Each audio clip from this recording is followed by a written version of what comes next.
Radio Pax.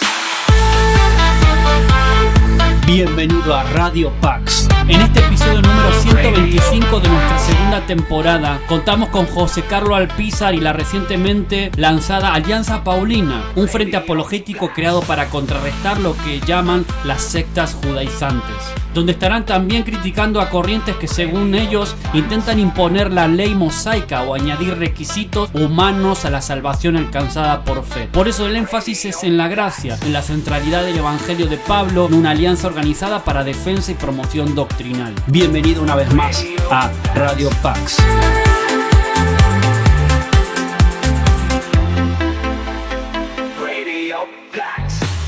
Pero quería compartir que definitivamente el Nuevo Testamento es determinante en que de que estamos bajo un nuevo pacto que Cristo inició por medio de su sangre, de su muerte en la cruz, y que los gentiles no están sujetos al pacto de la Torá que estaba sujeto Israel.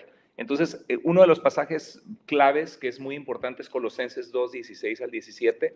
Dice, por tanto, nadie los juzgue con respecto a comida o bebida, o en cuanto a día de fiesta o luna nueva o día de reposo. Cosas que solo son sombra de lo que ha de venir, pero la realidad es Cristo. Es muy interesante porque este pasaje algunos maestros de raíces hebreas se han atrevido a decir que como es un pasaje tan fulminante, tan contundente, por ejemplo, muchos judaizantes, incluyendo adventistas, dicen, muéstrame un versículo en la Biblia, en el Nuevo Testamento, donde Dios cambió el día de reposo por el domingo.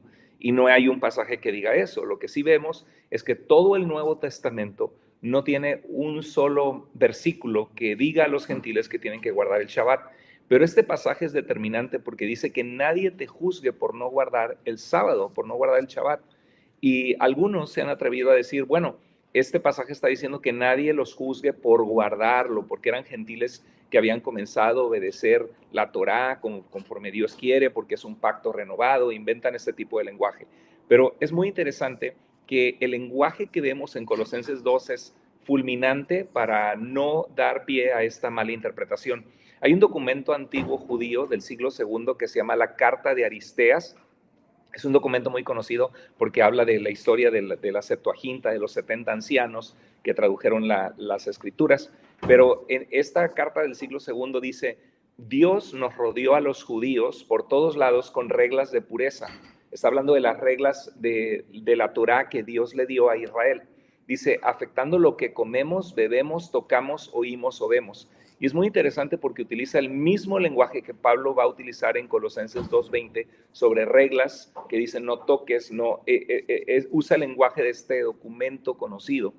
Entonces, muy interesante porque si fuera la interpretación de raíces hebreas, que nadie los juzgue por guardar la Torá en cuanto a las leyes de alimentación kosher, las fiestas, mandadas por Dios en Levítico 23, las reglas de alimentación en Levítico 11, guardar el Shabbat, si fuera correcta,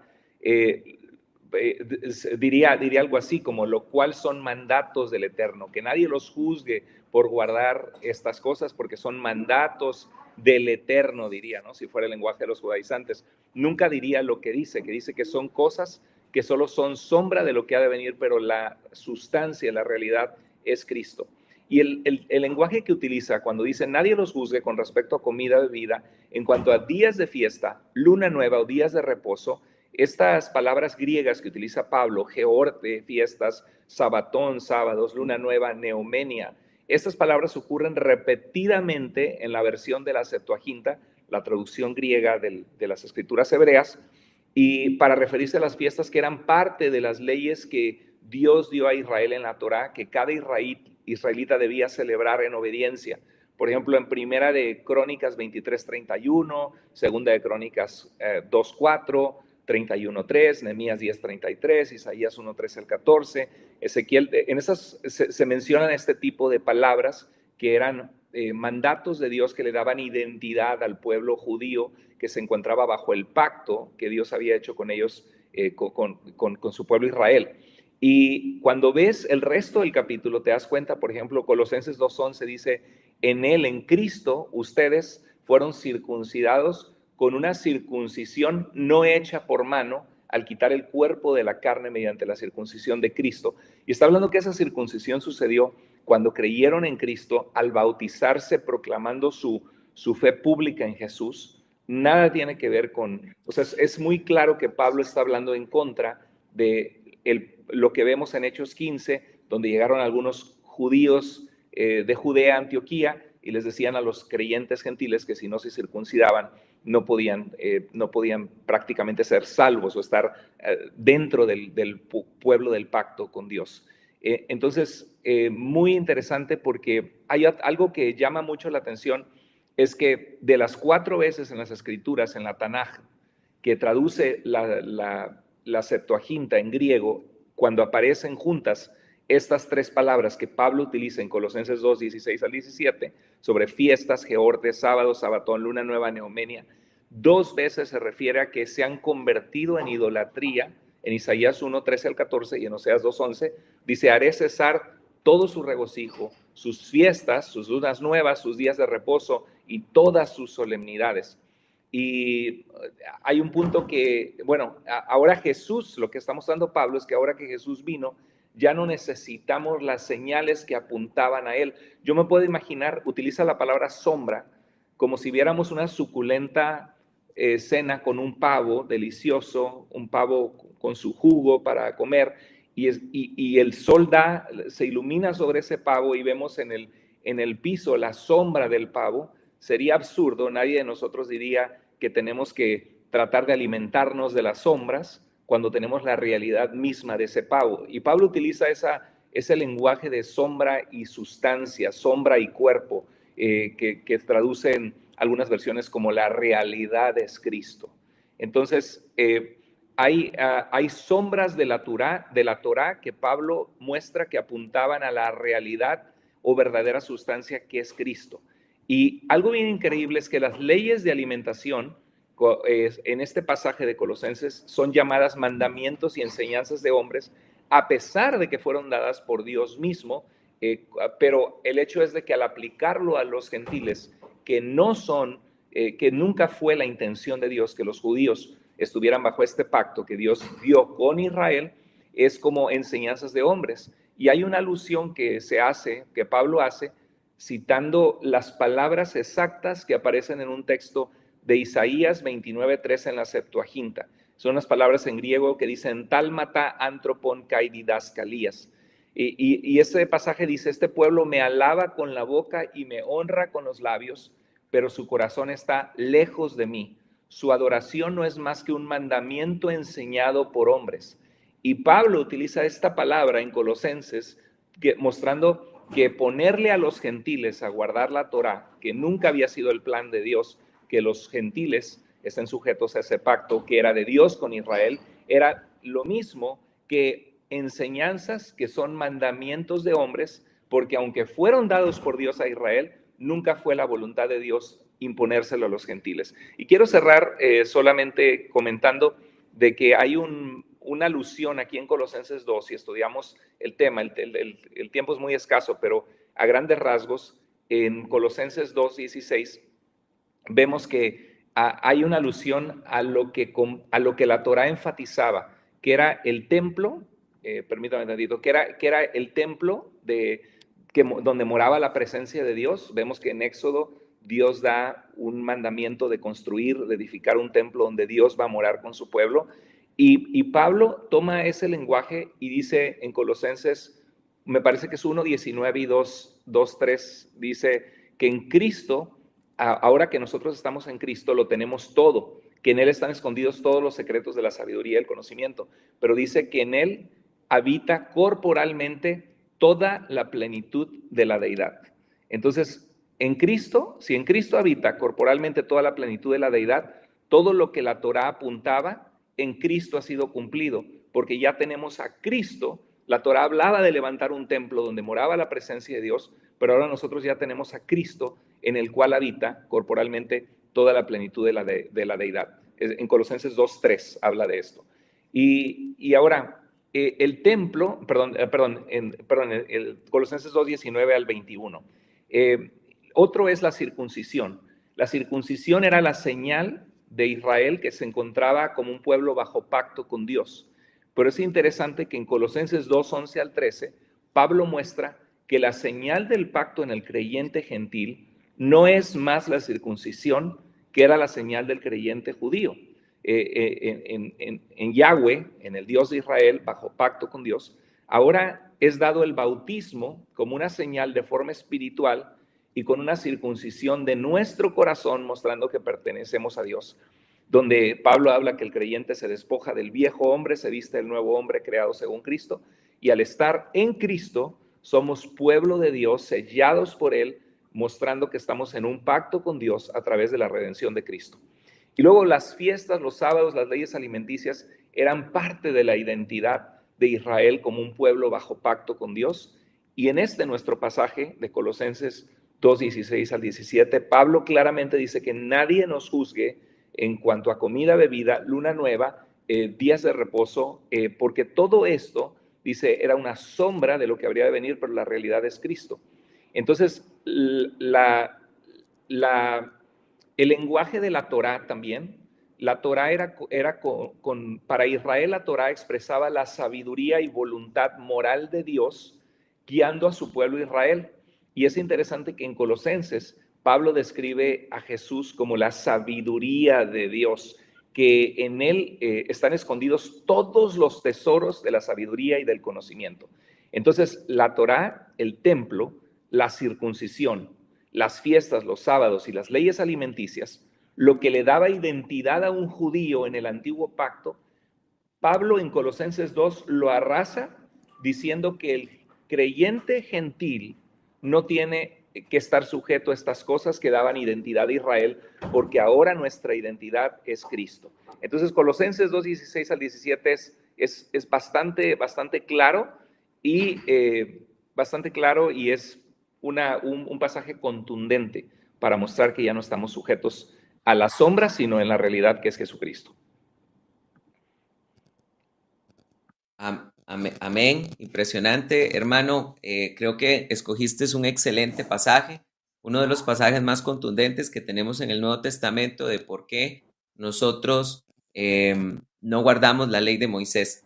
Querido hermano, doctor Moore, sé que tienes un compromiso pastoral, así que ve con toda tranquilidad, hermano, y gracias por habernos dado de parte de tu tiempo el día de hoy. Un gusto estar con ustedes. Dios les bendiga a todos los panelistas y a toda la audiencia que se conecta. Sigamos adelante, que Dios les bendiga. Gracias. Gracias, muchas gracias. Bueno, hermanos, ya estamos aquí viendo algunos de los comentarios y ya tenemos de todo, ¿verdad? Ya tenemos gente muy feliz por el hecho de esta alianza, pero también ya tenemos gente muy molesta, ¿verdad? Sobre todo gente de las raíces hebreas. Pues bueno, hermanos, cada vez este trabajo va a tomar más fuerza y vuelvo a repetir, recuérdense que dije al inicio de este live que ya hay un documento que escribimos de 10 páginas, una respuesta oficial de por qué nosotros los gentiles no guardamos la ley de Moisés. Voy a darle el pase para que ahora nos pueda desarrollar su punto nuestro hermano Juan José Fernández y él nos pueda explicar el punto que él escogió para poder defender este tema. Hermano Juan José, a partir de este momento tú puedes explicarnos tu punto. Pues muchas gracias. Mi punto es que la ley de Moisés fue dada solamente a Israel y no a los gentiles, no a nosotros. La ley de Moisés no fue dada a los gentiles, solamente fue dada al pueblo de Israel. Por tanto, un gentil que pone su fe en Jesucristo no debería plantearse si debe circuncidarse o si debe guardar el Shabbat o si debe guardar las leyes dietéticas de la ley o si debe guardar la ley del levirato, es decir, casarse con su cuñada si su hermano muere sin haber tenido hijos con ella. Tampoco debe plantearse si debe guardar partes de la Torá de Moisés y, por supuesto, tampoco debe plantearse si debe ofrecer sacrificios. En la propia ley leemos: estos son los estatutos, ordenanzas y leyes que el Señor estableció entre él y los hijos de Israel por medio de Moisés en el monte Sinaí.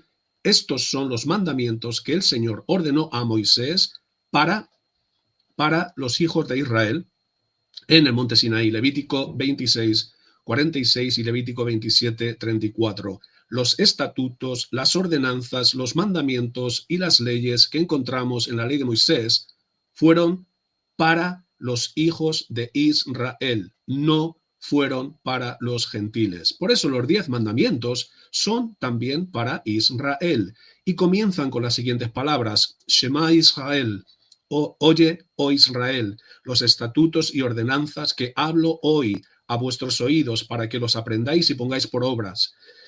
Yo soy el Señor tu Dios que te saqué de la tierra de Egipto, de la casa de servidumbre, Deuteronomio 5.1 y 5.7.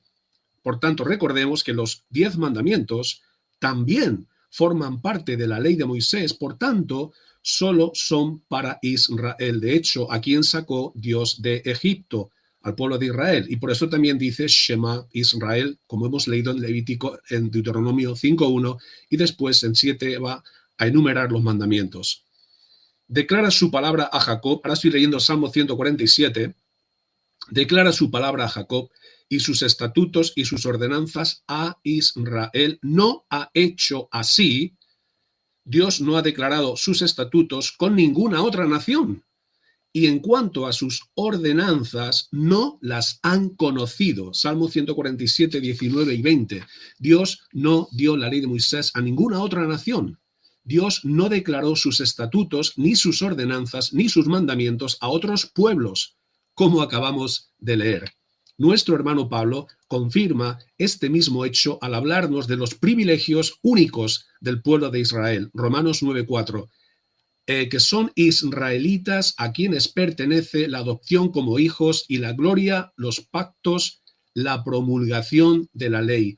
A quienes pertenece la promulgación de la ley. La promulgación de la ley, la entrega de la ley pertenece a los israelitas. Es decir, la entrega de la ley fue un acto dirigido a Israel, constituyéndose en una de sus posesiones distintivas. Por tanto, la ley no pertenece a los gentiles.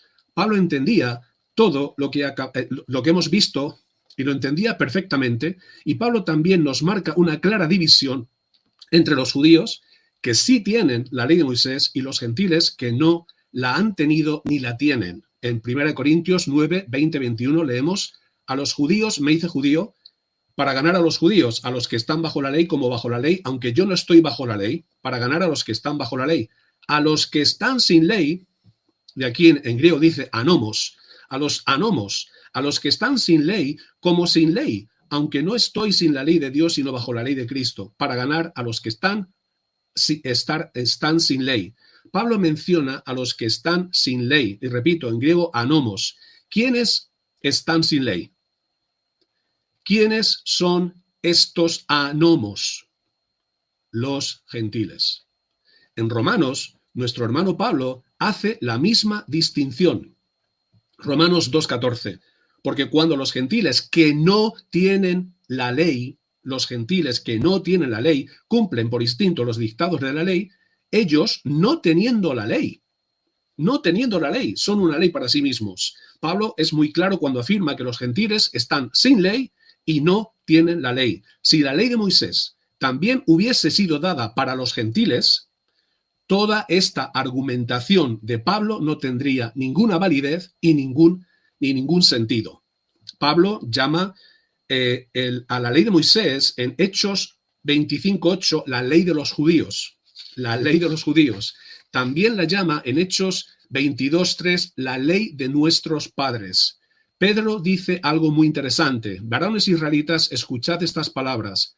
Jesús el Nazareno, varón confirmado por Dios entre vosotros con milagros, prodigios y señales que Dios hizo en medio vuestro a través de él, tal como vosotros mismos sabéis, a este entregado por el plan predeterminado y el previo conocimiento de Dios, clavasteis en una cruz por manos de impíos y le matasteis. Hechos 2, 22 y 23. Pedro afirma que mataron a Jesús por manos de impíos, y en griego dice la misma palabra, anomos. En griego dice anomos, los que están sin ley, es decir, los israelitas que sí tienen la ley, usaron a los gentiles que no tienen la ley, que son anomos, para matar a Jesús. El mismo Jesús dijo lo mismo. He aquí, subimos a Jerusalén, y el Hijo del Hombre será entregado a los principales sacerdotes y escribas, y le condenarán a muerte, y le entregarán a los gentiles, a los anomos, para burlarse de él, azotarle y crucificarle, y al tercer día resucitará. Mateo 20, 18 y 19. Los gentiles están sin ley y no tienen la ley. Por eso cuando Pablo predica a los gentiles, y esto es muy importante, cuando Pablo se dirige a los gentiles, no cita la ley de Moisés. Pablo nunca citó la ley de Moisés cuando se dirige a los gentiles. En Atenas, por ejemplo, Pablo, dirigiéndose a los gentiles, cita las afirmaciones de poetas griegos. Pablo citando a poetas griegos en Hechos 17, 28, como algunos de vuestros mismos poetas han dicho, porque también nosotros somos linaje suyo. Sin embargo, cuando se dirige a los judíos, Pablo sí cita la ley de Moisés en su predicación, ya que ellos sí tienen la ley y la conocen. Me gustaría aclarar algo muy importante. Pablo no predicaba la ley de Moisés. Lo que hacía Pablo era citarla. Pablo solamente la citaba para mostrar que Jesús era el Mesías prometido. La predicación de Pablo estaba centrada en Jesucristo, en el Evangelio y en el Nuevo Pacto. Por tanto, cuando los gentiles se plantean guardar la ley de Moisés, no han entendido lo que acabamos de ver en este estudio. La ley fue dada a Israel. Un gentil no ha sido llamado a guardar algo que no le pertenece. Cuando los gentiles ponen su fe y esperanza en Cristo, nacen bajo la gracia, nacen en el amor, nacen bajo un nuevo y mejor pacto. Ahora Cristo está en nosotros y nosotros estamos en él. Por tanto, no guardamos la ley de Moisés, porque no estamos en Moisés. No estamos en Moisés, estamos en Cristo y por tanto la ley vigente en nuestras vidas es la ley de Cristo, Togat Mashiach, también llamada la ley del Espíritu de vida. No somos discípulos de Moisés. No somos discípulos de Moisés, somos discípulos de Cristo. Y hermano, está aquí mi estudio. Wow, impresionante respuesta, hermano. Concuerdo completamente en lo que dices tú de que la ley fue entregada para el pueblo de Israel. Creo que es contundente ese pasaje que mencionaste del Salmo 147, versículos 19 y 20, que dice que entregó sus estatutos a Jacob y con ninguna otra nación hizo así. Vamos a darle ahorita pase a nuestro hermano, el judío mesiánico, Arik Barel, para que él pueda desarrollar el punto que él escogió de por qué nosotros no creemos que la ley de Moisés siga vigente. Vamos a darle el pase a Arik para que lo podamos escuchar a él también. Hermano Arik, a partir de este momento puedes desarrollar tus puntos. Gracias. Bueno, escuchamos a los que hablaron hasta ahora de que la ley de Moisés fue entregada nada más a Israel, y es verdad, estoy de acuerdo. Los gentiles no deben cumplir las leyes de Moisés, pero yo también como judío, el único mandamiento que yo creo que sigue vigente para los judíos nada más es la circuncisión en la carne. Las leyes de Moisés tampoco son vigentes para Israel que son salvos, ¿sí? Prácticamente, aunque quiera cumplir las leyes de Moisés como judío, no lo puedo hacer porque no tengo el templo, y no tengo el sacerdocio, y no tengo los sacrificios, y un cuarto de todas las leyes de Moisés tienen que ver directamente con el templo que estaba en Jerusalén, y eso es el primer punto. Pero ahora sí quiero desarrollar otro tema, otra razón más. Creo que el problema o el malentendimiento, entre nosotros y las raíces hebreas es el término de cumplir mandamientos o no cumplir mandamientos. Y quiero hacer una aclaración. Yo creo que todos debemos cumplir los mandamientos de Dios 100%. Todos debemos cumplir la voluntad de Dios. Yo no conozco un pastor que diga, vamos a desobedecer a Dios porque ya estamos bajo la gracia y no estamos bajo la ley. Así no funcionan las cosas, al contrario. El Mesías nos salvó de nuestro pecado para que cumplamos los mandamientos de Dios, pero no los mandamientos de la ley de Moisés, sino los mandamientos de la ley de Cristo. La ley de Cristo no tengo el tiempo de explicar. Yo sé que uno de los hermanos escribió un libro con ese nombre, la Torá del Mesías.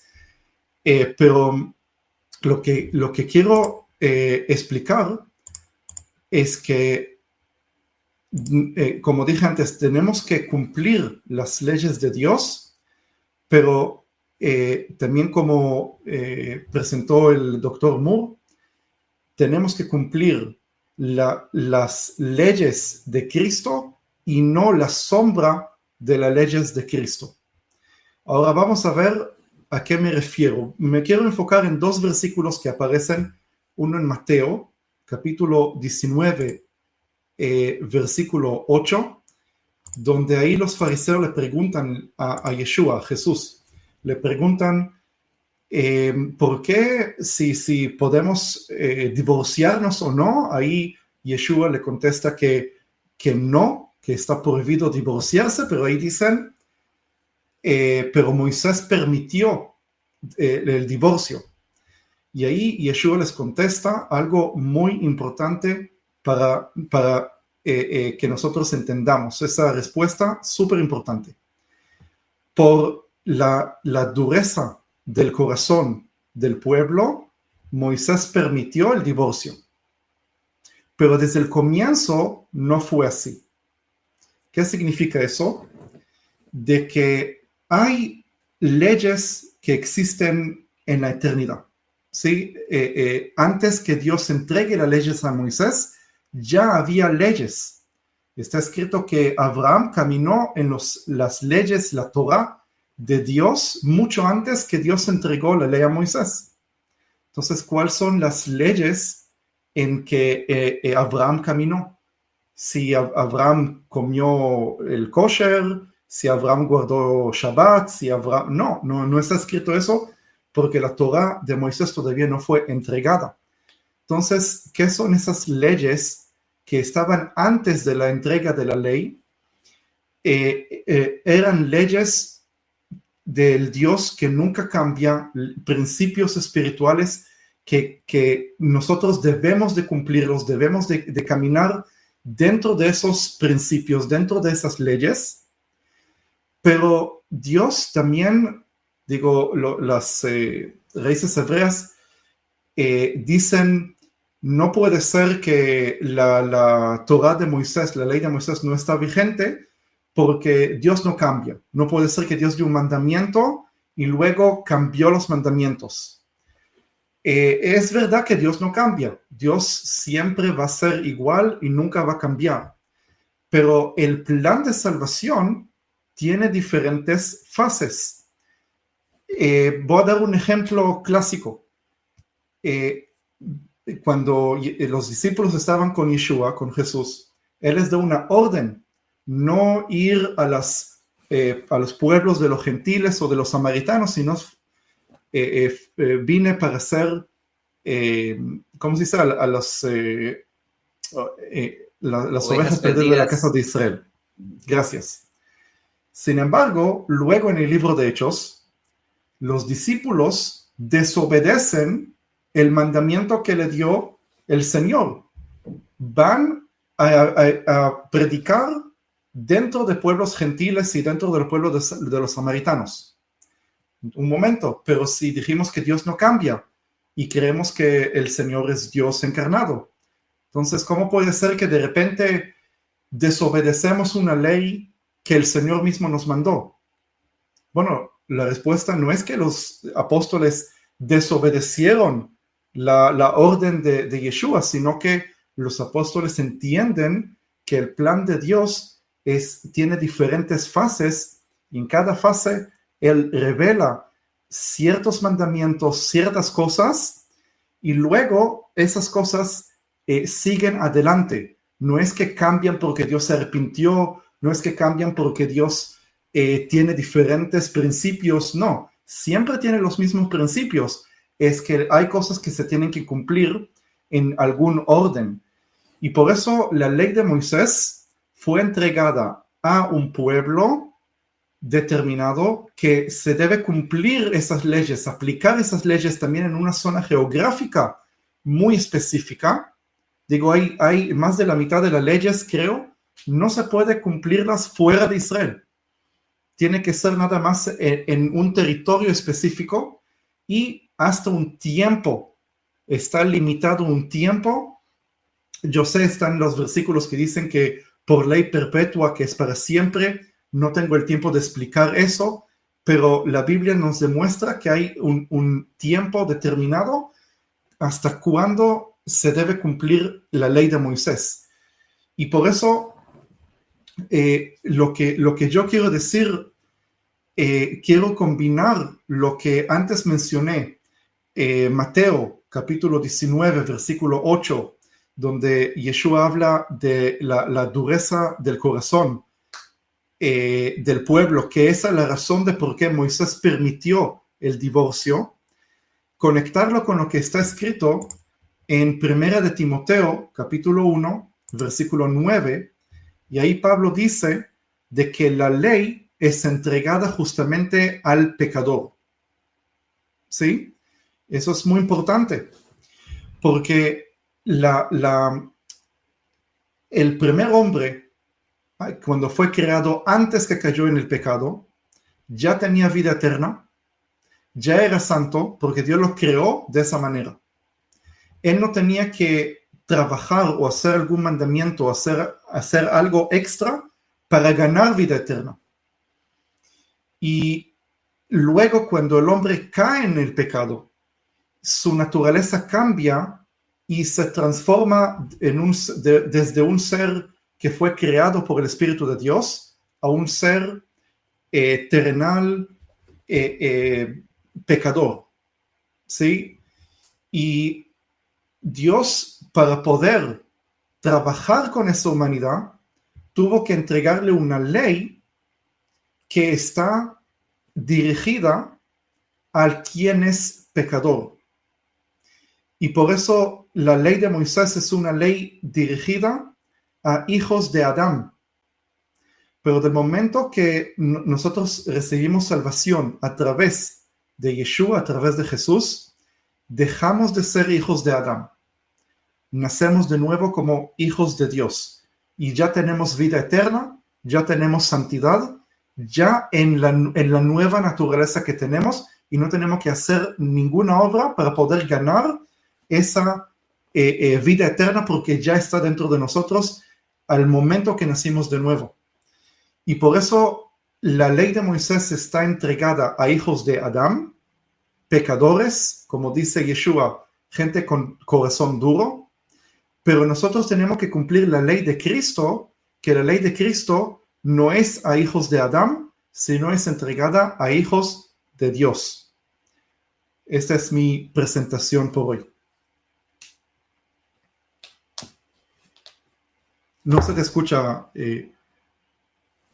Gracias, hermano Arik. Me parece espectacular ese pasaje de Primera de Timoteo, ¿verdad? Cuando dice que la ley fue dada para el transgresor. Y la Biblia deja bien claro que ahora nosotros en Cristo somos nuevas criaturas. Así que me parece excelente tu aporte. Vamos a darle el pase a nuestro hermano Benjamín Escalante para que él desarrolle su punto. Después vamos a tener un espacio menos estructurado, pero vamos a ir dándole el pase a todos para que podamos exponer nuestro punto. Voy a darle el pase al hermano Benjamín y después el pase a nuestro hermano Cristian. Hermano Benjamín, a partir de este momento puede usted desarrollar el punto que escogió. ¿Se me escuchan bien? Sí. Ok. Bueno, pues yo voy a hablar un poco acerca del argumento, diríamos, histórico. Y voy a estar leyendo porque quiero que lo oigan tal y como lo escribí, porque creo que es importante preservar las frases que escogí para hacerlo. La primera cosa que quiero mencionar es que esto se basa en Gálatas capítulo 3, 19 al 29. El pasaje habla estrictamente de lo que conocemos como la historia de la salvación, o se refiere a lo que en teología se llama historia de la salvación. La mayoría de las personas de las raíces hebreas, cuando abarcan este tema, no lo hacen desde el punto de vista de la historia de la salvación, sino lo hace desde otro punto de vista que se llama el orden de la salvación. O sea que ahora, ya que hemos sido regenerados o que venimos a ser creyentes en el Mesías, bueno, entonces ahora nos corresponde guardar la ley de Moisés o la ley del Sinaí como consecuencia. Y hasta nos ponen el ejemplo de que, bueno, el pueblo de Israel fue salvado de Egipto, y después de que fue salvado, entonces le entregaron la ley. Y de esa misma manera, entonces, en ese orden de salvación, los gentiles deberían de hacer lo mismo. Y bueno, argumentan otras cosas más, ¿verdad?, para poder apoyar ese punto de vista. Pero desde el marco de lo que es la historia de la salvación, y ahorita voy a explicar qué significa eso, el apóstol Pablo es contundente para decirnos que básicamente, desde un punto de vista histórico, la ley mosaica es una cosa del pasado. Y vamos a verlo así.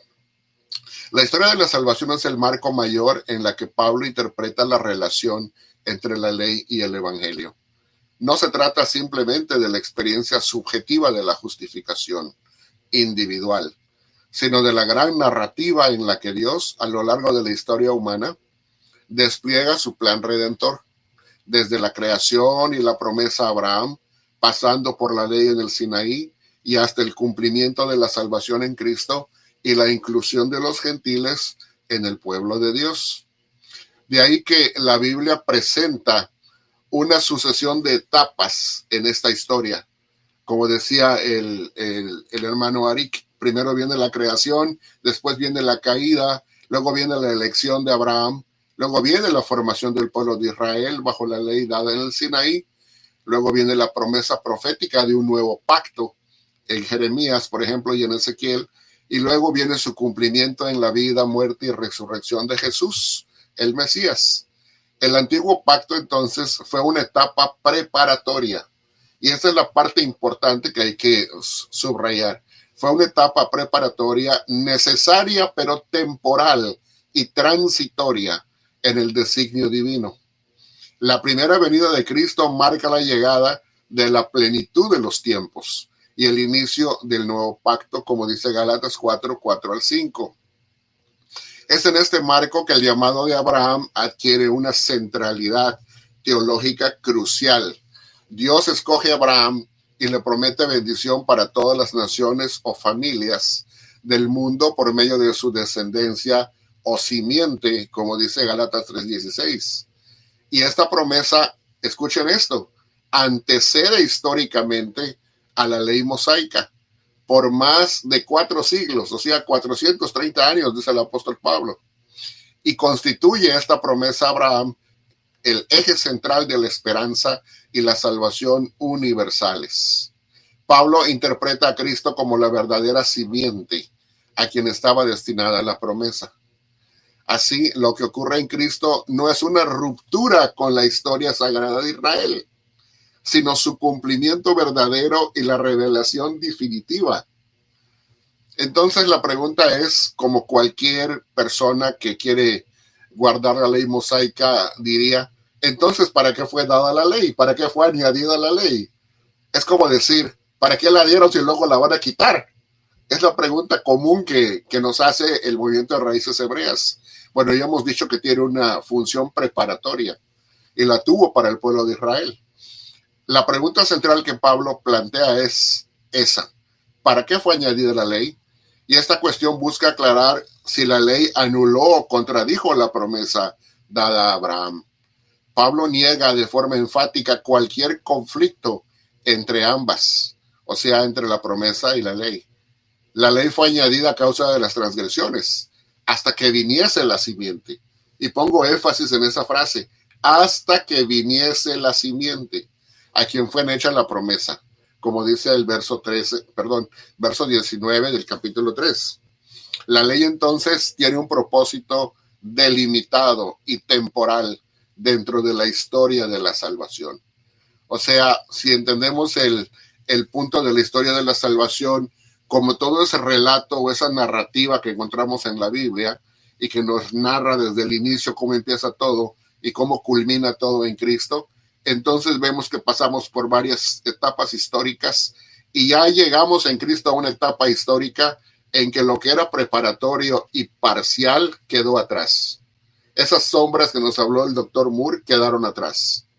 La realidad ya llegó. Pablo recalca que la ley fue añadida como un paréntesis histórico. La ley fue añadida como un paréntesis histórico, mediada por ángeles en mano de un mediador, dice Pablo. Esto marca una distancia entre su origen y vigencia respecto a la promesa dada directamente por Dios a Abraham. Escuchen esto, mientras que la promesa era incondicional, la promesa que le dieron a Abraham fue incondicional en Génesis. La ley era condicional. ¿Cómo lo sabemos? Porque operaba bajo el principio de recompensa y castigo, como nos lo dice Deuteronomio 28, y mantuvo a Israel bajo tutela hasta la llegada de Cristo. Vamos ahora a lo que Pablo menciona como la imagen del ayo. Si entendemos esa imagen, vamos a entender mucho del pasaje. Pablo utiliza la figura del ayo, que en griego se dice pedagogos, para ilustrar la función pedagógica de la ley. Ahora, la palabra pedagogo es un enseñador de niños. La misma palabra paidos o pedos, en este caso, del griego, significa infante, un niño, ¿verdad? Entonces, esto en la cultura grecorromana, el ayo era un esclavo encargado de la disciplina y vigilancia de los hijos menores. No era un maestro en el sentido moderno como lo entendemos. Su tarea era guiar, corregir y custodiar hasta que el niño alcanzara la madurez. Pablo traslada esta figura al ámbito espiritual. La ley cumplió la función de guiar al pueblo de Israel. No está hablando de la función de guiar a los gentiles. No está hablando de la función que la ley tiene ahora que ya nos convertimos a Cristo. No, está hablando de la función que tuvo la ley de guiar al pueblo de Israel en la historia, según la carne, en una inmadurez espiritual o en su inmadurez espiritual, mostrando la imposibilidad de alcanzar la justificación por obras y preparando el camino para recibir al Mesías. Vamos a ver cómo se desarrolla esto. La ley custodiaba, limitaba y corregía, pero no daba vida eterna. Cumplió un rol positivo y necesario, formar y disciplinar al pueblo, preparando el terreno para la llegada de la fe.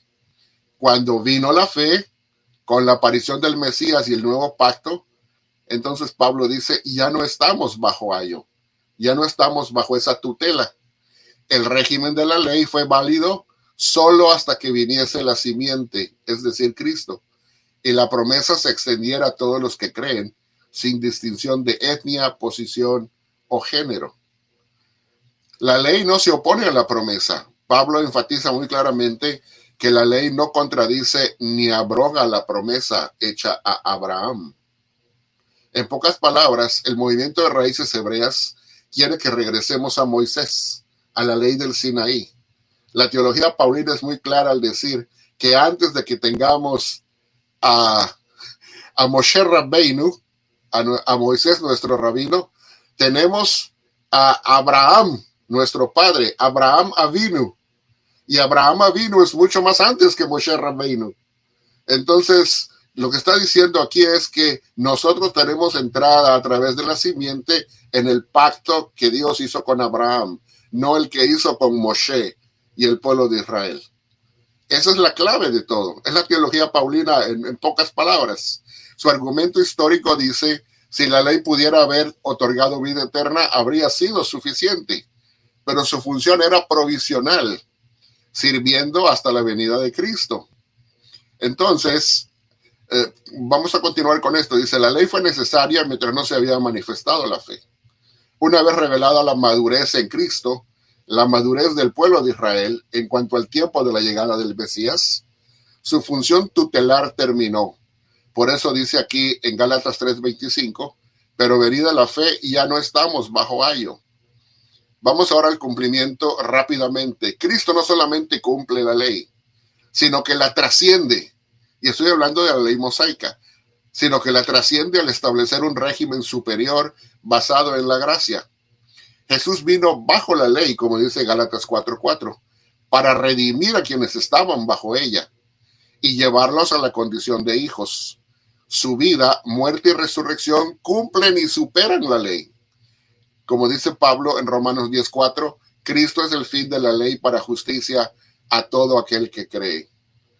Tristemente, el de la raíz hebrea lo lee al revés.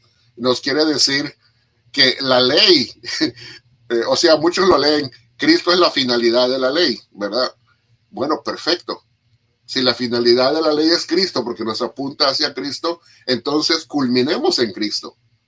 Pero el de la raíz hebrea nos pone que es al revés esto. Nos dice que en lugar de que Cristo sea la finalidad de la ley, nos dice que la ley es la finalidad de Cristo, que Cristo tiene como finalidad que terminemos en la ley. O sea, al revés. Eso no es apostólico, en ningún sentido. En la cruz Jesús asumió la maldición de la ley, cancelándola como sistema de condena y abriendo el acceso directo a la vida eterna por medio del Espíritu. Bueno, ya para ir cerrando, porque no tenemos mucho tiempo, Pablo reconoce que la ley es santa, justa y buena, en Romanos 7:12, pero limitada como medio de salvación. No tenía esa función, nunca lo tuvo. Conserva valor ético y pedagógico, pero ha sido superada como régimen de identidad y de pertenencia. El acceso al pueblo de Dios depende de la fe en Cristo, no de la observancia de la ley. Y la historia de la salvación culmina en un cambio de era. Esto es lo que necesitamos entender. El cambio de era, el cambio de edad, el cambio de época, porque es un argumento histórico. Hemos pasado de la justicia retributiva de la ley mosaica a la justicia gratuita de la gracia en Cristo. Hemos pasado de la esclavitud bajo el yugo legalista de la ley a la libertad gloriosa del Espíritu, como nos dice 2 Corintios capítulo 3. Y quisiera terminar ya con esto. La ley como preparación para Cristo. La historia bíblica entonces nos muestra que la ley fue una etapa necesaria pero temporal. Los sacrificios, ritos y normas ceremoniales fueron sombras que anunciaban la plenitud futura en Cristo. Pero con su venida, la pedagogía divina alcanzó su meta. ¿Cuál es esa meta? Un pueblo guiado no por la letra que mata, sino por el Espíritu que da vida. Como dice 2 Corintios 3, 6 al 8. Ahora bien, en Gálatas 3, 19 al 29, que es donde basamos nuestro argumento histórico, Pablo presenta la ley mosaica como instrumento de preparación subordinado o sujeto a la promesa dada a Abraham, no al revés, cuyo cumplimiento se revela en Cristo. Bajo el nuevo pacto, la ley ha sido cumplida y superada como medio de justificación y pertenencia al pueblo de Dios. La comunidad cristiana ahora vive en la libertad del Espíritu. Y recalco, estando de acuerdo con el hermano Steven, no dice aquí que hemos sido libertados para vivir en libertinaje, sino en libertad, ¿verdad? Entonces, para que vive la libertad del Espíritu, no en el antiguo régimen de la ley. Regresar al legalismo sería negar la suficiencia de Cristo y el poder de su evangelio. La herencia, la identidad y la esperanza cristianas descansan únicamente en la unión con la simiente prometida, que es Jesucristo, en quien todos somos uno y herederos de la bendición de Abraham. Por eso ya no estamos bajo la antigua ley, sino bajo la gracia, la libertad y la afiliación de los hijos de Dios. Ese es mi argumento. Bueno, hermano, impresionante tu argumento. Casi que podría resumirlo con estas mismas palabras del apóstol Pablo en Hechos capítulo 13, versículo 38 y 39. Sea pues bien sabido, varones hermanos, que por medio de os es anunciado la liberación de los pecados, de todas las cosas que no pudisteis ser justificados por la ley de Moisés. Gracias, hermano Benjamín, impresionante tu respuesta. Yo no puedo describir el gran gozo que siento ahorita de verdad de estar escuchándolos. Yo estoy aprendiendo muchísimo. De hecho, ahora mientras los estaba escuchando, en mi mente decía, definitivamente voy a tener que escuchar la enseñanza otra vez porque están dando argumentos excelentes, hermanos. De verdad que sí, muchas gracias. Nada más quería decir esto, si me permites, nada más quería decir esto. Para todos los de las raíces hebreas que nos están viendo, la Biblia es muy clara cuando el Señor es presentado en la Biblia como el justo, Hatzadik, el justo, ¿verdad? Entonces, es en Él en quien está nuestra justicia. En Él hemos sido hechos, como dice segundo los Corintios 5, y el capítulo 1 también de los Corintios, dice que hemos sido hechos justicia de Dios en Cristo, en Él. Entonces, Él ha sido el justo por excelencia para poder participarnos, compartirnos su justicia y de esa manera llegar a la justicia de Dios. Nada más quería mencionar eso. Amén, completamente de acuerdo, hermano Benjamín. Muchísimas gracias. Solamente quiero hacer algunos recordatorios a los que ya se están integrando, ya casi nos están escuchando entre nuestros diferentes canales, casi 300 personas. Quiero invitarlos para que recuerden algunas cosas. Estamos transmitiendo en vivo a través de nuestros diferentes canales. Estamos transmitiendo a través de el canal de nuestro hermano Cristian Blanco, que se llama Metanoia. También estamos transmitiendo a través del canal de nuestro hermano Steven Arik, que se llama así, el canal de Steven Arik, así se llama, Steven Arik Barel. Estamos transmitiendo también a través de Teología Paulina, por supuesto, también Teología Paulina en Facebook y YouTube. Invito a la comunidad de Teología Paulina de Facebook que se pasen a escucharnos al YouTube también. Y el hermano Benjamín también tiene un canal. Hermano Benjamín, ¿cómo se llama tu canal? Perdón. Casa de Estudio Reino de Dios. Casa de Estudio Reino de Dios. Ahorita voy a estar compartiendo el link para que no se les olvide seguir el trabajo del hermano Benjamín. Hermano Juan, ¿tú tienes algún canal de YouTube? Sí, tengo uno, Viviendo en Libertad. Viviendo en Libertad. Voy a pedirle al hermano Correcto. Benjamín y al hermano Juan si me pueden pasar los links en el WhatsApp nuestro para poder compartirlos ahorita y que la gente los pueda seguir. Quiero invitar a todos los que nos están escuchando, tanto el canal de Teología Paulina como de Metanoia y el canal del hermano Arik Barel, que le den todos en este momento me gusta. Creo que hoy estamos celebrando algo especial y es el nacimiento de esta alianza que va a estar trabajando de lleno en la apologética delante de las raíces hebreas.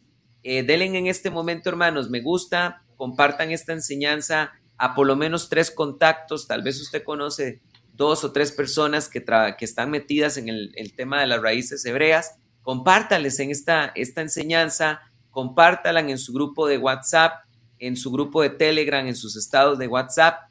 Denle todos ahorita un me gusta para que esta enseñanza llegue a la mayor cantidad de personas. Quiero recordarles que aparte de esta enseñanza, hemos preparado también un documento oficial. Siempre que hagamos un live, hermanos, vamos a presentar un documento oficial con nuestra respuesta. Este documento que está acá lo pueden solicitar al hermano Benjamín, al hermano Juan José, al hermano Cristian, a todos nosotros, a todos los integrantes de la alianza a través de los diferentes canales pueden solicitarlo. Todos nosotros tenemos este documento en común y quiero recordar que mañana en la página web del Instituto Paulino se va a estar habilitando una nueva pestaña que dice Alianza Paulina Internacional, y ahí van ustedes a poder siempre estar descargando estos materiales. Pero vuelvo a repetir, pueden conseguirlo a través de los diferentes integrantes de la Alianza Paulina. Bueno, vamos a darle pase a nuestro hermano Cristian Blanco para que él nos explique cuál es el punto que en este momento el punto que él quiso desarrollar. Ok, muchas gracias, Pastor Alpizar, por la oportunidad. Hoy quizás tengo una declaración muy fuerte que me hizo reflexionar mucho, y es que mientras yo estaba siendo fiel a las tablas, pensé que hacía la voluntad de Dios, pero en realidad estaba siendo devoto a la Santa Muerte, y quizás esta afirmación vaya a ser muy fuerte. Y sí, lo escucharon muy bien.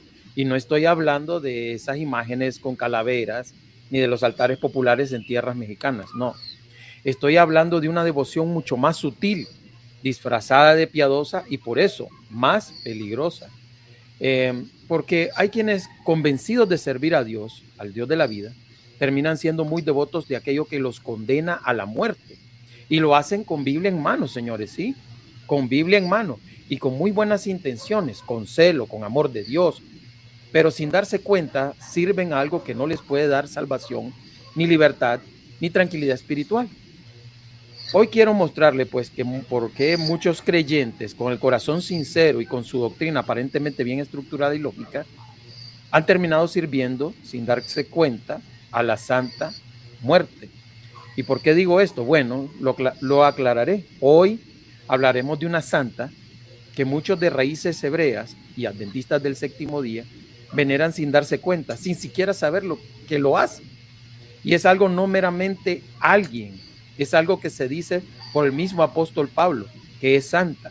No solo eso, sino también justa y más que todo buena. Romanos capítulo 7, versículo 12 dice, de manera que la ley a la verdad es santa y el mandamiento santo, justo y bueno. Ahora, lo que es bueno puede producir muerte. No debería de ser así, pero en realidad lo es. Sí puede producir muerte. Romanos 7, 10 dice, y hallé que el mismo mandamiento que era para vida, a mí me resultó para muerte, porque el pecado, tomando ocasión por el mandamiento, me engañó y por él me mató. ¿Por quién lo mató el pecado a Pablo? Por la ley, pues hizo que reviviera este pecado. Por ejemplo, muchas personas dicen, pero ¿cómo estos mandamientos que nos enseñan cosas buenas podrían producir muerte? Claro que lo puede producir. Un caso muy claro es el agua. El agua es vida. Sin ella no podemos vivir. Todo nuestro cuerpo está compuesto de agua, casi un 70%. Es evidente entonces que el agua es tan necesaria para nuestro organismo, para realizar nuestras funciones vitales y para la vida. Pero aun cuando el agua es buena y da vida, también el exceso de la misma produce muerte. Igualmente, la ley es buena, pero eso no quita que la ley de las tablas no pueda dar vida.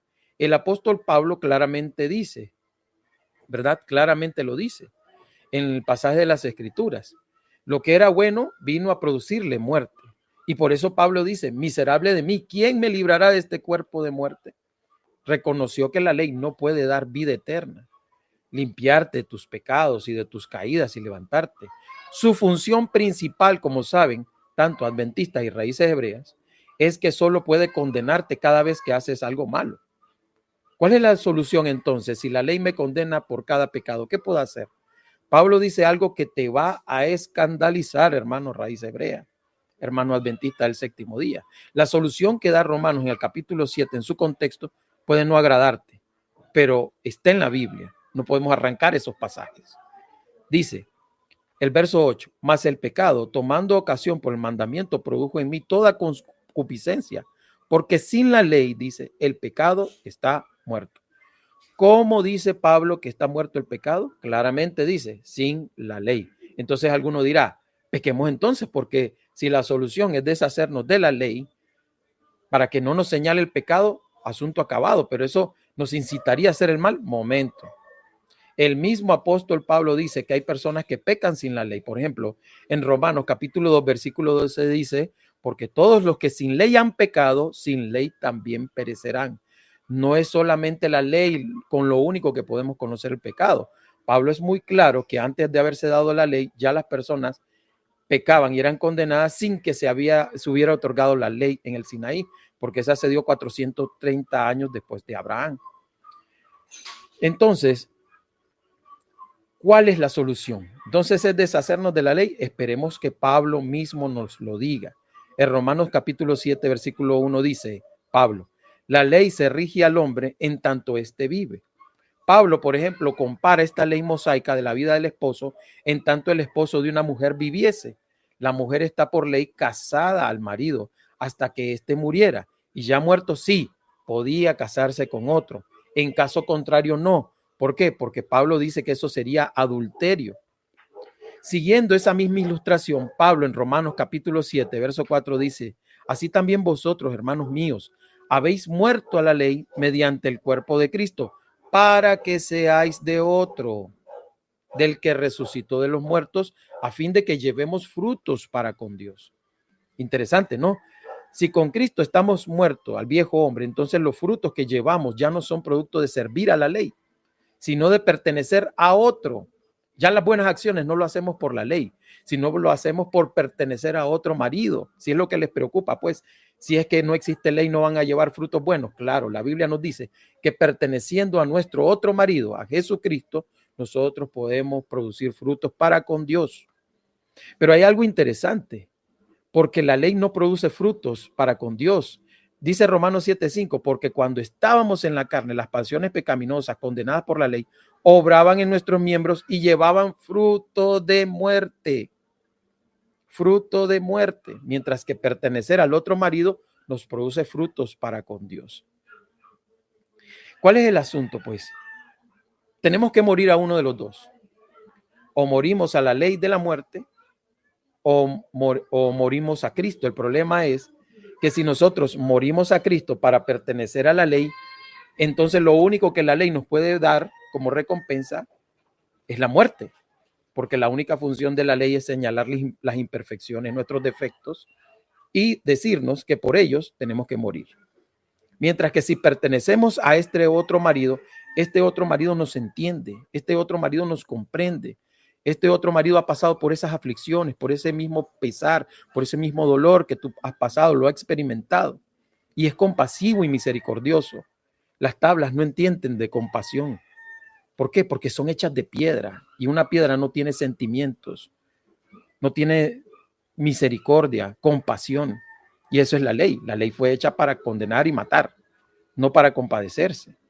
Entonces, cuando tú llevas a cabo un ministerio que todo se centra exclusivamente en la ley, es un ministerio que Pablo en 2 de Corintios, capítulo 3, versículo 6, llama ministerio de muerte.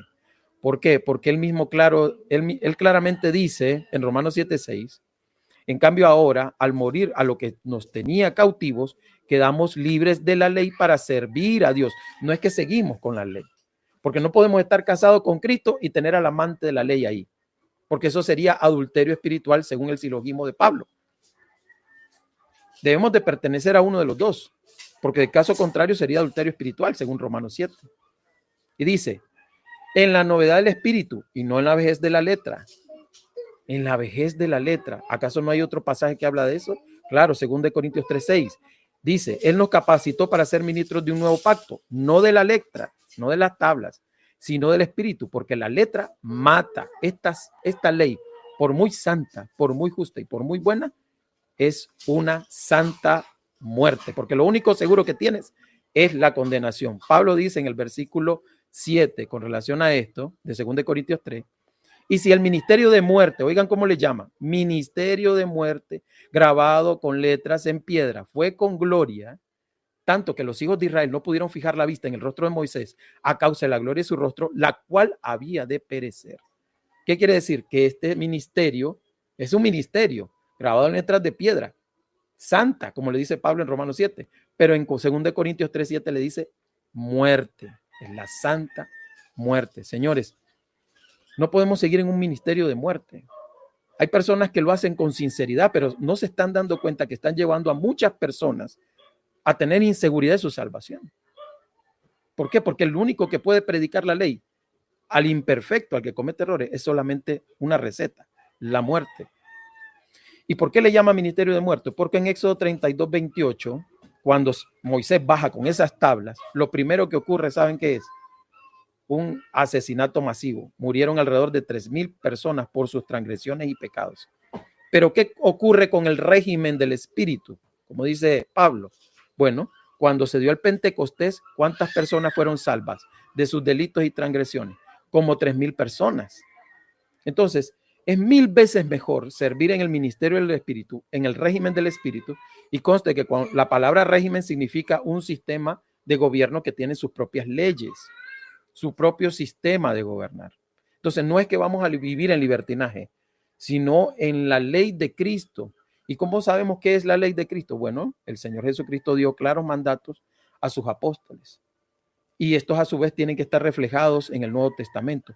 Aquello que Jesucristo mandó a través de ellos y que los apóstoles aconsejan que es adecuado para el cristiano el nuevo pacto, se irá observando, eso lo seguimos haciendo.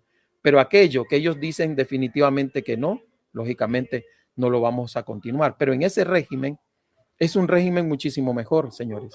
A veces hay que replantearse qué tipo de ministerio es el que estamos llevando. ¿Es el ministerio del espíritu o es el ministerio de la letra, de las tablas, del Éxodo? Que cada vez que nosotros queremos saber de los mandamientos de Dios, nos vamos al Antiguo Testamento, a Éxodo, para decírselo, cuando esas tablas fueron dadas a una nación determinada, en lugar de encontrar eso para los cristianos en el Nuevo Pacto, en el Nuevo Testamento. Recuerdo una fábula, que es la fábula del escorpión y la rana, es una fábula de Esopo. Dice que un escorpión quería pasar hacia la otra orilla de un río y le solicitó a una rana que le hiciera el favor de llevarla en su espalda. Pero la rana no quería porque dice, me vas a picar y me voy a morir. Entonces le dice el escorpión, no, no te va a pasar nada. O sea, si yo viniese y te picase, ¿no crees que moriría junto contigo? Porque yo no puedo nadar. Y entonces la rana dice, me parece que no hallo algo ilógico en su razonamiento. Me parece que es cierto. Eso sería un suicidio para mí. Bueno, la tomó en su espalda, comenzó a nadar y justo cuando llevaba casi la mitad de la orilla del río, pues ocurrió lo esperado. El escorpión picó, la rana se paralizó, poco a poco se iba hundiendo, no podía moverse y solo pudo decir con su último aliento la rana, ¿por qué lo hiciste? Y le dice el escorpión, no es mi culpa, es que esa es mi naturaleza, para eso fui hecha, para atacar y matar. Señores, eso es la ley. Por muy santa y buena que sea, su finalidad es condenar. Ahora, ahí está el punto importante de tu ministerio. ¿Cuál es el ministerio que tú estás llevando? El ministerio de Cristo, porque tenemos que pertenecer a uno de estos dos. O morimos a la ley para pertenecer a Cristo, o tú mueres a Cristo para pertenecer a la ley. Pero una cosa es cierta. No puedes estar con el otro marido y con la amante. Tienes que elegir, hermano, uno de estos dos. O Cristo o la ley. Pero si eliges la ley, lo único que te ha dicho la ley, yo nunca te he engañado. Yo nací para condenar. Tal como la fábula de Esopo lo indicaba.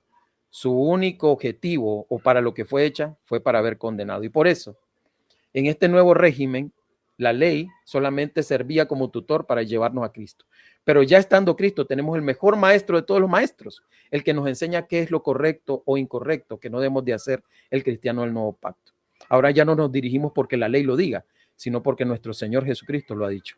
Muchas gracias por haberme escuchado y esa es mi meditación de esta tarde.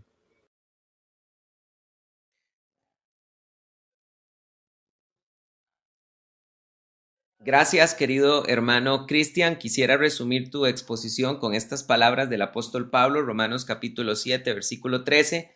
Entonces lo bueno llegó a ser muerte para mí, de ninguna manera.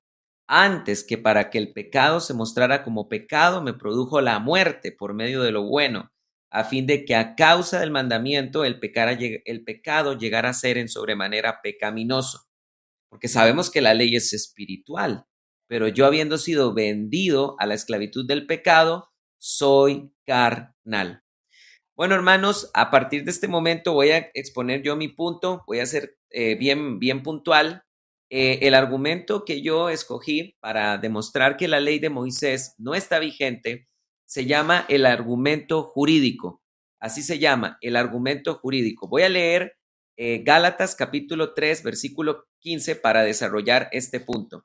El apóstol Pablo nos dice lo siguiente en Gálatas capítulo 3, versículo 15. Hermanos, hablo en términos humanos. Un pacto, aunque sea de hombre, nadie puede invalidarlo ni añadirle una vez ratificado.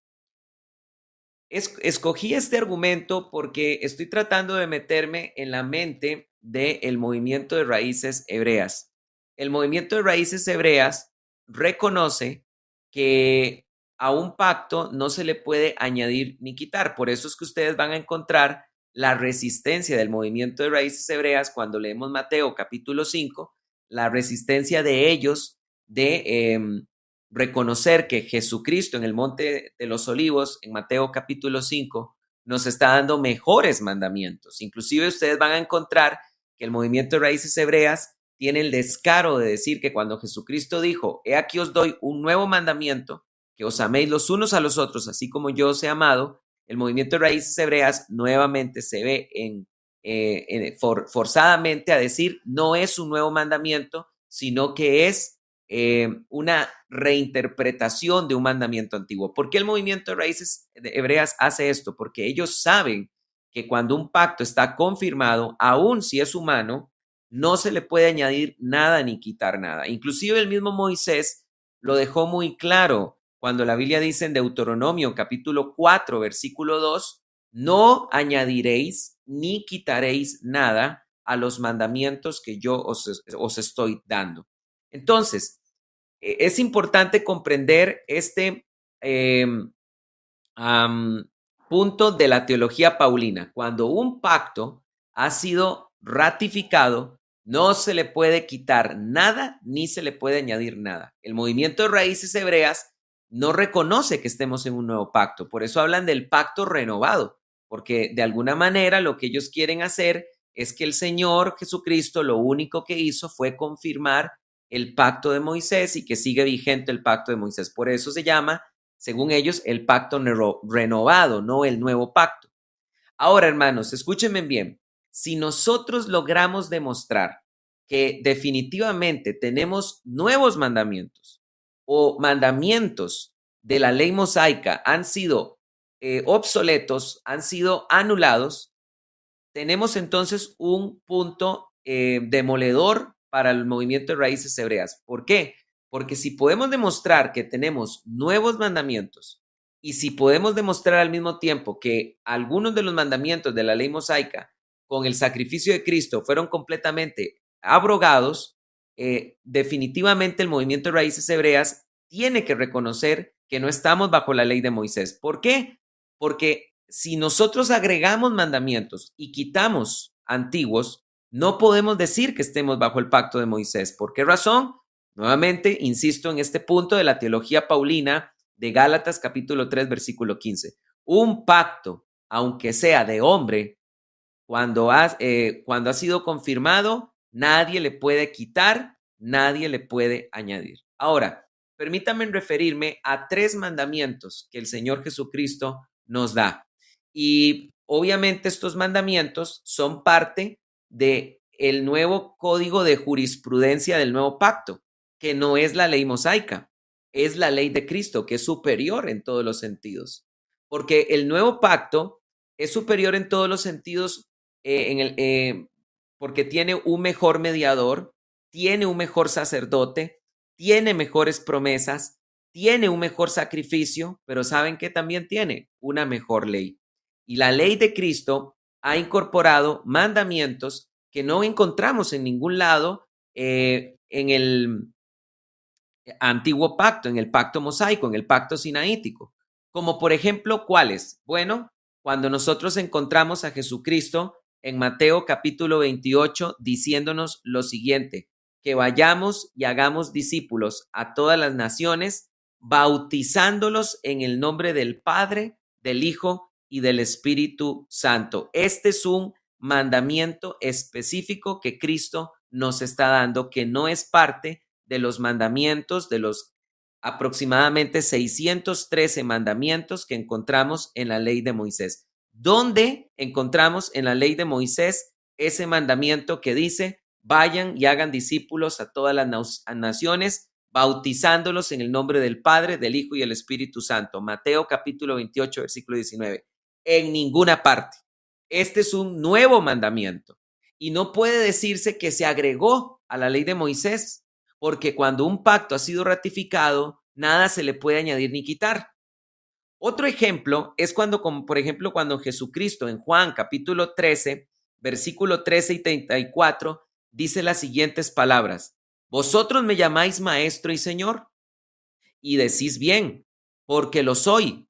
Pues si yo, el Señor y el Maestro, os lavé los pies, también vosotros debéis lavaros los pies los unos a los otros. ¿Dónde en la ley de Moisés se da el mandamiento de que tenemos que lavarnos los pies los unos a los otros siguiendo el ejemplo de Cristo? En ningún lado. Este es un nuevo mandamiento que demuestra que ahora tenemos una nueva ley, ya no la ley mosaica. Y por ejemplo, otro muy contundente también es cuando Jesucristo nos entrega la cena del Señor, que no puede decirse que la cena del Señor sea simplemente una reinterpretación de la cena de la Pascua, porque el Señor nos deja bien claro que su santa cena se tiene que celebrar cada vez que nosotros nos reunamos en su nombre.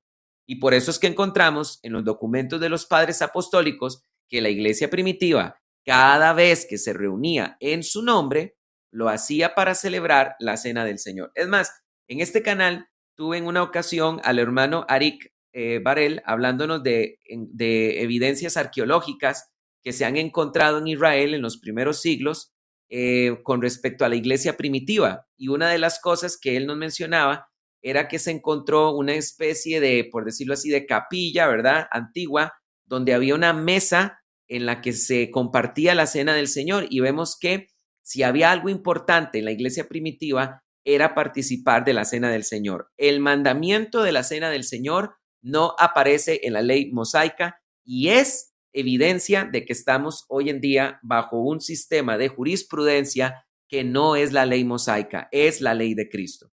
Ahora, veamos los mandamientos que han sido derogados, que han sido subrogados por Cristo. Todos los sacrificios expiatorios para el perdón de pecados, para el lavamiento de pecados, la Biblia en el libro de los Hebreos es contundente en que han sido obsoletos ante la llegada de Cristo. Dice la Biblia en Hebreos 10, del 4 al 9, dice, porque es imposible que la sangre de toros, machos cabríos, quite los pecados, por lo cual, entrando en el mundo, dice, sacrificio y ofrenda no quisiste, pero me preparaste un cuerpo. Holocaustos y expiaciones no aprobaste. Esto dije, he aquí vengo, oh Dios, para hacer tu voluntad. Quítalo primero, y entonces dice aquí el texto, quítalo primero para establecer lo segundo. ¿Qué era lo primero? Los sacrificios de animales. Para establecer lo segundo, ¿qué es lo segundo? El único sacrificio de Cristo Jesús, el cual con un solo sacrificio santificó para siempre a los que están siendo santificados. Con el sacrificio expiatorio de Cristo Jesús en la cruz, han quedado completamente inservibles e innecesarios los sacrificios que exigía la ley de Moisés para el perdón de pecados. Por lo tanto, esto es evidencia de que mandamientos que daba la ley de Moisés con la llegada de Cristo Jesús han quedado completamente inútiles. Otro ejemplo es, por ejemplo, la ley del divorcio. Cuando se dice, también fue dicho, cualquiera que repudie a su mujer, dele carta de divorcio. Deuteronomio capítulo 24, del 1 al 4. Pero nosotros encontramos a Cristo derogando este mandamiento, es decir, modificándolo, llevándolo a un nivel superior cuando dice, pero yo os digo que cualquiera que repudie a su mujer, salvo por causa de inmoralidad sexual, la hace cometer adulterio y el que se casa con la repudiada adultera. Este es un mandamiento que ya no es ese antiguo mandamiento que había en la ley de Moisés. Por lo tanto, queridos hermanos, la llegada de los nuevos mandamientos que el Señor nos da y también algunos que nos dan sus apóstoles, porque recordemos las palabras del apóstol Pablo, reconozcan que lo que les estamos escribiendo son mandamientos del Señor. La llegada de estos mandamientos, tanto de Cristo como de sus apóstoles, y la anulación de otros mandamientos que quedaron completamente inservibles ante la llegada de Cristo, confirma las palabras que nos dio el profeta Jeremías en Jeremías 31, del 31 al 34. He aquí vienen días en los que haré un pacto con la casa de Israel y con la casa de Judá, no como el pacto que hice con ellos cuando los saqué de Egipto. ¿Por qué, hermanos? Porque dice la Biblia, no como el pacto que hice con ellos cuando los saqué de Egipto. Eso significa que este nuevo pacto no puede tener los mismos sacerdotes, por eso tenemos a Jesucristo, sumo sacerdote según el orden de Melquisedec para siempre, por eso no podemos tener el mismo mediador, no podemos tener tampoco el mismo legislador y mucho menos la misma ley. En palabras del hermano Juan, que una vez lo entrevisté, me gustó muchísimo estas palabras que dijo él. Cristo no es un remiendo para un vestido nuevo.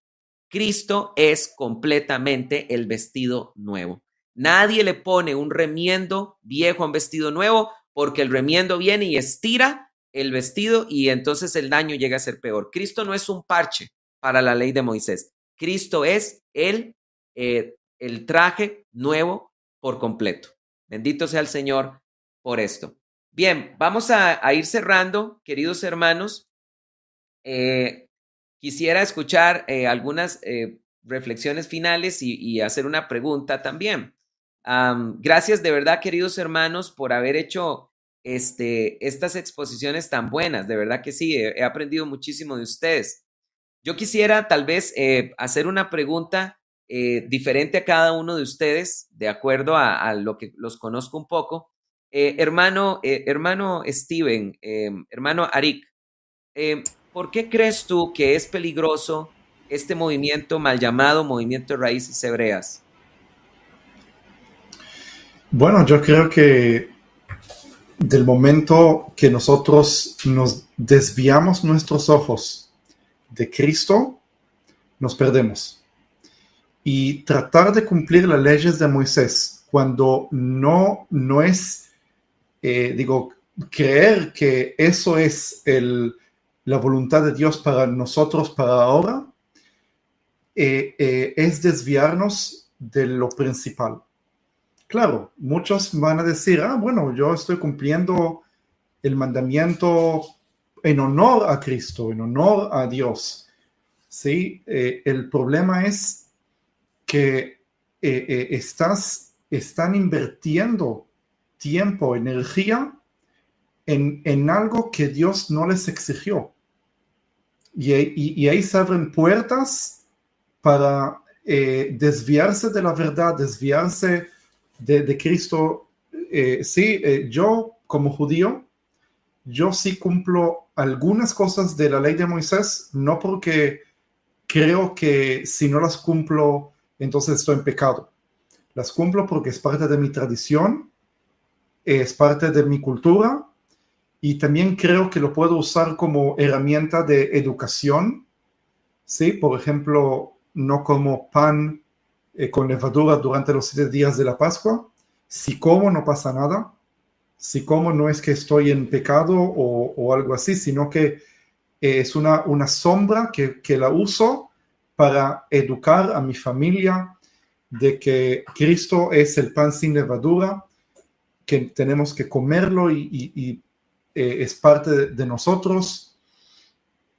Pero del momento que realmente crees que si comiste pan con levadura durante los 7 días de la Pascua, de Pesach, el hecho que crees que estás en pecado nada más por cumplirlo, ya te estás desviando de la verdad de Cristo, y eso es peligroso. Esa es mi respuesta. Claro, puedo agregar mucho más, pero sé que el tiempo está limitado. Gracias, hermano Steven. Claro, o sea, tienes mucha razón en lo que dices. Muchos de los mandamientos de la ley de Moisés son cuestiones culturales de ustedes, ¿verdad? Por ejemplo, la fiesta de Pentecostés, ¿verdad? Están recordando que habitaron 40 años en el desierto, así que eso es como que a nosotros nos quieran quitar aquí en Costa Rica el 1 de diciembre, que es la abolición del ejército de Costa Rica. Entonces, claramente se entiende que ustedes también por un aspecto cultural, pues harán este tipo de cosas todavía, aunque dejas muy claro, ¿verdad? Que sostienes que aún no hacerlo no es pecado. Quisiera preguntarle al hermano Juan, hermano, ¿por qué tú decidiste escribir tu libro, el de Lo que tu rabino no te cuenta? ¿Qué es lo que, qué puso esa carga? ¿Qué fue lo que hizo que en tu corazón esté esa carga de hablar con respecto a este tema de los judaizantes? Bueno, yo me involucré con el movimiento de las raíces hebreas y con lo que yo me consideraba mesiánico en el 2005, hace 20 años. Y empecé a involucrarme con Dan Ben Abraham en su yeshiva, empecé a estudiar hebreo, etcétera, etcétera. Y llegó un momento dado, pasaron los años y yo no me sentía con más alegría ni con más gozo. Y estoy diciendo mi testimonio ahora mismo. No me sentía ni con más gozo. Todo lo contrario, me sentía totalmente abrumado con el peso de los mandamientos. Me sentía abrumado.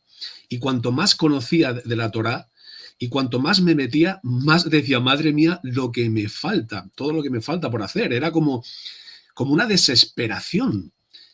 Y en el 2015, o sea, un poquito antes, pasaron los años y yo estudiaba la parashá semanal y todo, intentaba guardar la Torá en la medida que podía, pero empecé a entender la gracia. Yo escuchaba la gracia y decía, no entiendo lo que es la gracia, no entiendo lo que es el amor, no entiendo lo que es la ley de Cristo, porque yo estoy intentando ganarme la bendición haciendo cosas y quiero ser justo por medio de la ley, quiero agradar a Dios por mis obras, por mis hechos, y la verdad es que no lo consigo, no tengo esa alegría y ese gozo. Y fue cuando me metí a estudiar el nuevo pacto y las promesas. Por eso dice, son mejores promesas. Y la gente dice, ¿qué quiere decir que son mejores? Bueno, en el Antiguo Testamento es, Dios va a bendecir tu mesa de amasar el pan, tus cabras, tus ovejas, tu mujer no va a abortar. Todos son en la carne. Las promesas de la Torá están en la carne. Ahora, las promesas en el nuevo pacto es, me vais a conocer todos, vais a tener un conocimiento por vuestra propia experiencia, porque vamos a tener una relación, vais a tener, o sea, son promesas espirituales, el perdón de Dios, la presencia del Espíritu. Yo no quiero tener cabras, ni tener ovejas, ni vacas. Aparte, tengo un piso muy pequeño, no caben las ovejas en mi piso. Entonces, cuando empecé a entender, dije yo, ¿cuántas personas cristianos necesitan entender el nuevo pacto? ¿Cuántas personas necesitan entender la gracia, el amor, de que Dios nos ama, de que Él está con nosotros, de que hay un árbol del conocimiento del bien y del mal, que es la ley, y hay un árbol de vida? Y si vas al árbol del conocimiento, como ha dicho nuestro hermano Cristian, el fruto es la muerte. Del árbol del conocimiento del bien y del mal, hay que saber el bien, hay que evitar el mal, hay que saber el bien. Ese es el árbol del conocimiento del bien y del mal. Ahora, el árbol de la vida es, venid a mí, creed en mí, descansad en mí, soy Cristo, soy el árbol de la vida. Y entonces por eso decidí hacer ese libro y hacer muchos más que tengo, tengo muchos más libros, tocando el tema del nuevo pacto, de la gracia, de la ley de Moisés y todo eso. Y sabes, hermano, que si escuchas a la maestra judaizante Katy Gómez dice que el árbol de la vida es la Torá. Y que si uno no está arraigado al árbol de la vida, que es la Torá, entonces uno está en maldición. Y es completamente lo contrario. Y después el movimiento de raíces hebreas dice que es que ellos no enseñan que la salvación tenga que ver con la ley de Moisés. No, claro que sí. Sus grandes expositores, como Iván Martínez y como la señora Katy Gómez, dicen claramente que el árbol de la vida es la Torá. Y si hay algún árbol de la vida, tiene que ser solamente Cristo. Así es. Amén. Bien, estamos cerrando, ya estamos casi que terminando. Hermano Benjamín, yo quiero hacerte esta pregunta. ¿Cuál consideras tú que es la mayor dificultad de la gente que está en raíces hebreas para salir de eso? Hace poco estuvimos entrevistando a un muchacho colombiano llamado Andrés Ochoa, que estuvo escuchando diferentes enseñanzas nuestras y se animó a salir de las raíces hebreas, y de hecho ahorita ya lo tenemos de estudiante en el Instituto Paulino, pero él cuenta que no fue nada sencillo. ¿Cuál consideras tú, hermano, con tu experiencia, que es el punto más difícil para que los judaizantes den el paso y reconozcan que están en el error? Bueno, personalmente creo que tiene que ver con el entendimiento de lo que es el nuevo pacto. Pero eso se debe precisamente a la falta de entendimiento correcto del nuevo pacto desde antes de ser de las raíces hebreas. Porque la realidad es que la gran cantidad de gente que es del movimiento de raíces hebreas, antes de ser eso eran evangélicos. La gran cantidad. Y eran evangélicos que no tenían una profundidad mayor en el conocimiento de las escrituras. conocían la escritura de una manera superficial.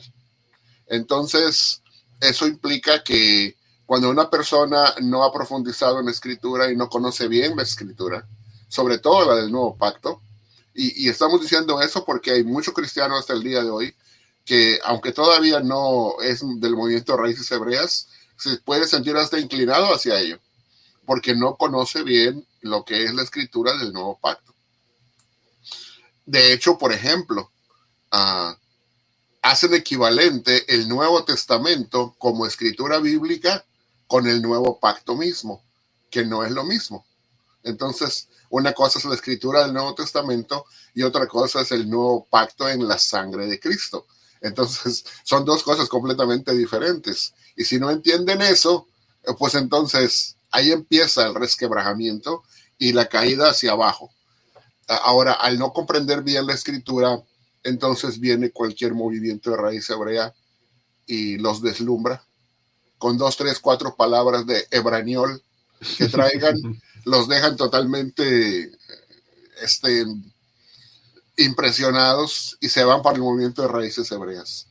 De allí, conforme van avanzando, es triste decirlo, pero yo lo digo porque yo vengo de un trasfondo, no de raíces hebreas, pero en la base es muy parecida al legalismo del adventismo del séptimo día.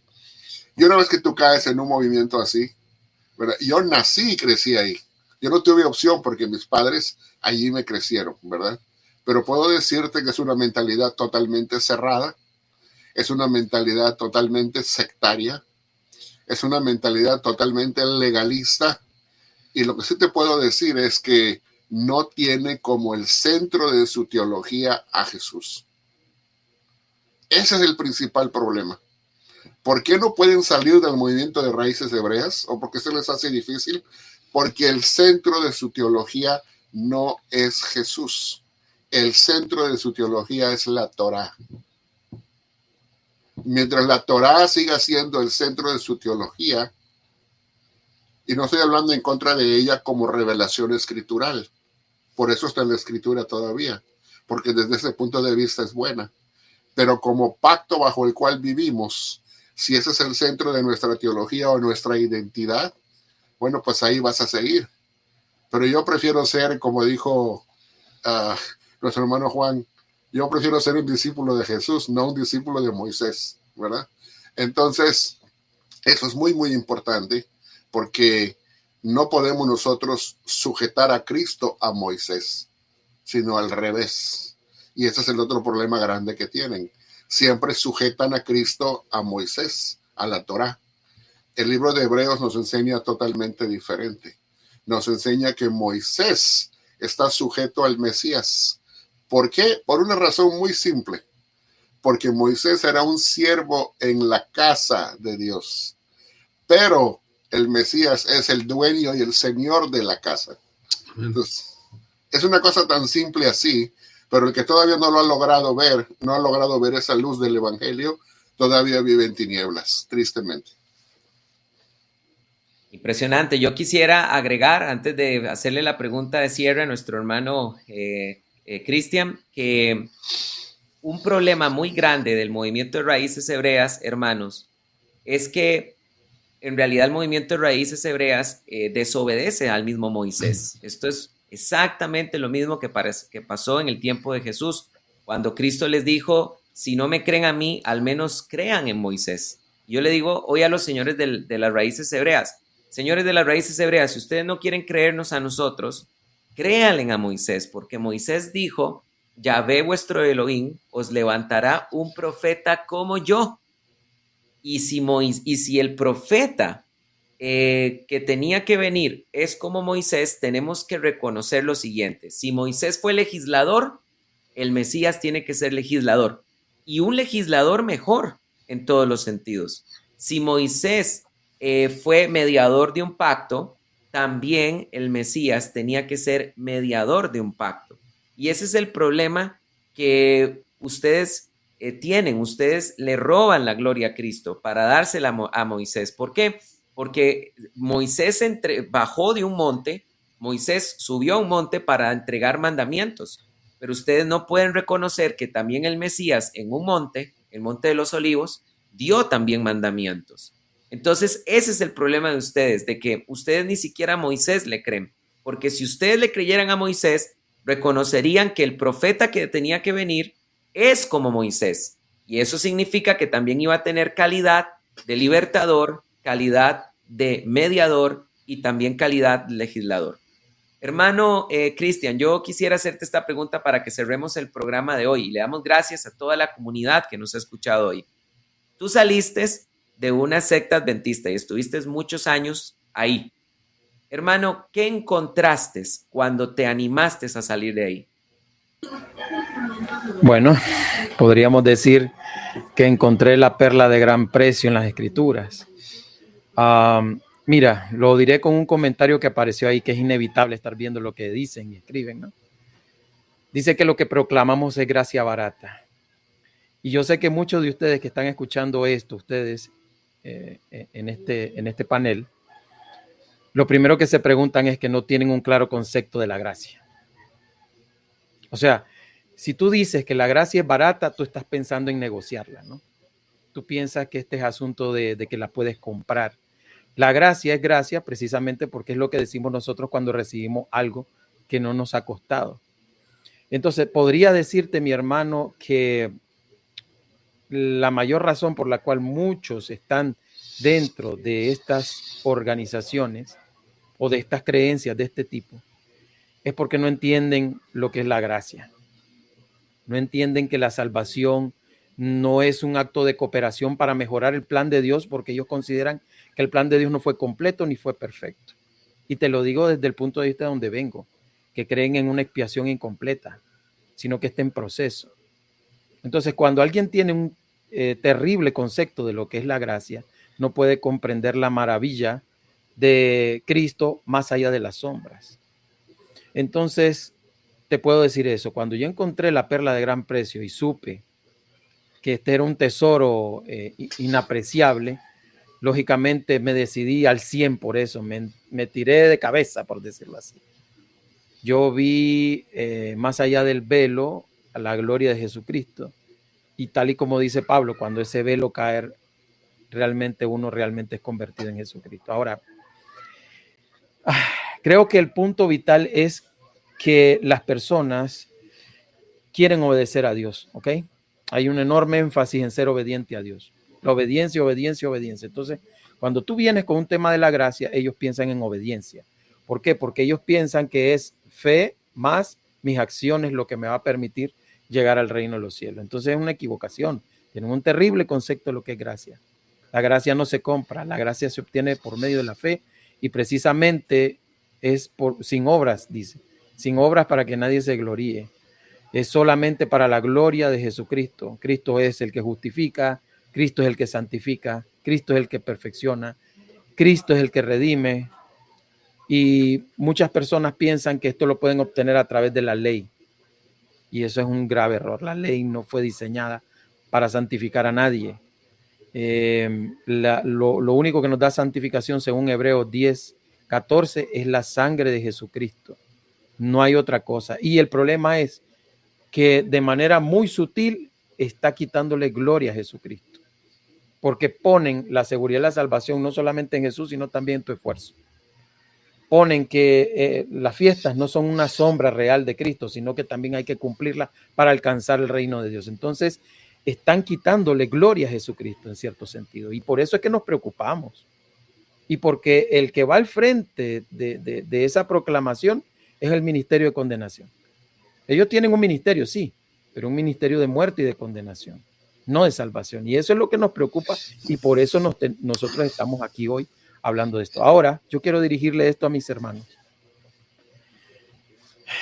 Jesucristo no nos mandó a guardar sombra. Yo estoy 100% de acuerdo con ustedes que hay que obedecer a Dios. Pero hay que obedecer las cosas que Él nos ordenó a los cristianos, no a guardar sombras.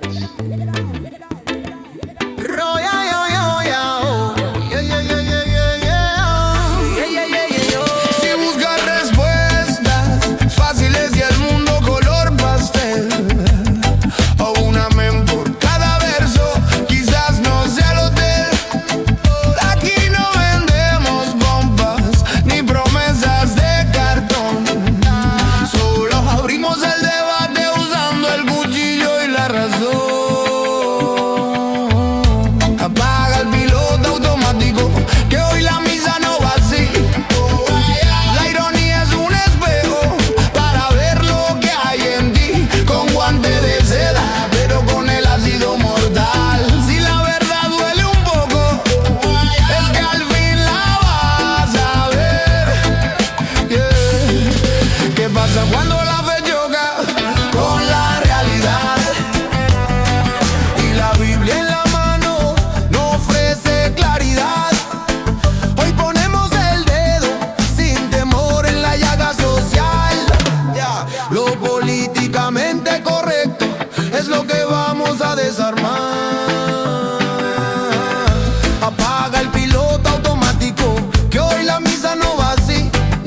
Recuerde que el Señor no mandó dejar de pensar. Así que ajuste su cinturón y póngase a escuchar, que este monólogo incómodo ya va a comenzar. Estás escuchando La Duda Bien Servida.